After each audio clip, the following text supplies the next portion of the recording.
حضرت حنش بن عبدالله نے روایت تے دیوی چې ما حضرت علی رضی الله تعالی عنہ کتو چې هغه دوا ګډان د پسونه به قربانی کول نو چاته پښتنه وکړه چې دا څه کوي یعنی ته د یو په ځای باندې دوا ساروي قربانی کوي دوا پسونه یا دوا چیلی قربانی کوي او ته ویل چې نبی کریم صلی الله علیه وسلم ته وصیت کړی چې زه د هغه د طرف نه قربانی وکړم یو قربانی زه د نبی علیه السلام د خوا نه کوم. د دې حدیث روایت ابو داود شریف او دارنګې ترمذي شریف کړی دی.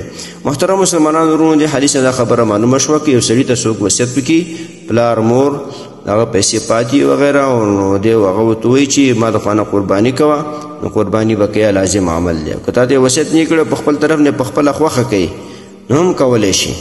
خو فرق دا دی که یو سړي وصیت کړی وي چې ما خوا نه قرباني وکړه نو هغه غوښه به ټوله غریبانو ته ورکوي او که وصیت نه کړی په خپل خوښه په خپل اختیار مور پلار پسې یا خپلو خپلوانو پسې یا نبي علیه السلام پسې قرباني کوي نو هغه غوښې حکم داسې لکه د خپلې قربانۍ درې کوي به بس او اختیاري عمل دی یوه ځان ته یو غریبانو ته یو خپلو خپلوانو ته.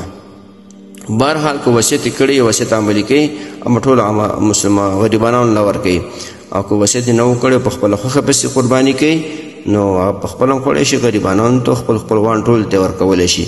خو بهرحال دا مسله تاسو زده کوي چې مور پلار مړه وي او نو هغه پسې قرباني کولی شي نو ثواب یې الله جل شانه ورسوي په خپل اختیار کې کوي. دارنګې نبي علیه السلام پسې هم قرباني کولی شي. نور خپل خپلوان وفات شوي زړه د غواړي چې قرباني پسې وکړي کولی شي. دې اجر به الله تعالی هم درکړي هغو له به هم ورکوي.